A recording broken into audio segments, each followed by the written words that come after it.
नमस्कार दोस्तों, आपका स्वागत है आपके अपने YouTube चैनल अध्ययन शॉर्ट हैंड क्लासेज में। यहाँ आपको प्रतिदिन UP SSSC SI high court के डिक्टेशन बोले जाते हैं। डिक्टेशन 5 सेकंड में शुरू होगा।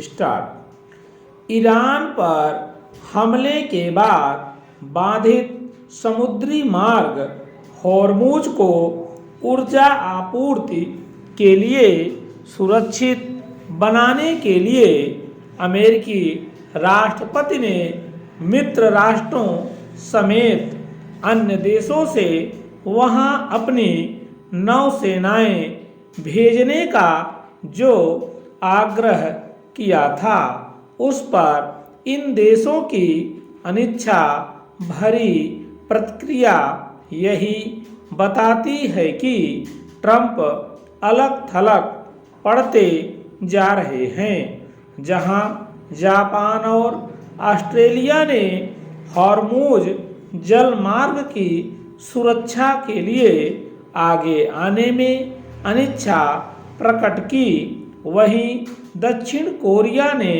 कहा कि वह अमेरिकी राष्ट्रपति के प्रस्ताव पर विचार करेगा। जर्मनी ने दो टूक कह दिया कि नाटो का इस युद्ध से कोई लेना देना नहीं। ऐसी प्रतिक्रियाओं से ट्रंप को किस तरह झटका लगा है, इसका प्रमाण यह है कि अब वे नाटो देशों को चेतावनी दे रहे हैं कि इस संगठन का भविष्य खतरे में पड़ सकता है, लेकिन उन्हें यह याद होना चाहिए कि उन्होंने ग्रीनलैंड पर कब्जा करके की धमकी देकर इस संगठन के देशों के भरोसे को ठेस ही पहुंचाई थी। यह पहली बार नहीं जब ट्रंप किसी मामले में अलग थलग पड़े हों या फिर उन्हें वांछित समर्थन न मिला हो। इसकी अनदेखी नहीं की जा सकती कि जब गाजा के विकास के लिए उन्होंने संयुक्त राष्ट्र को किनारे कर बोर्ड ऑफ पीस का गठन किया था और खुद उसके सर्वे सर्वा बन बैठे थे, तो इस बोर्ड में भी नाटो देशों के साथ अन्य कई प्रमुख देश शामिल नहीं हुए थे।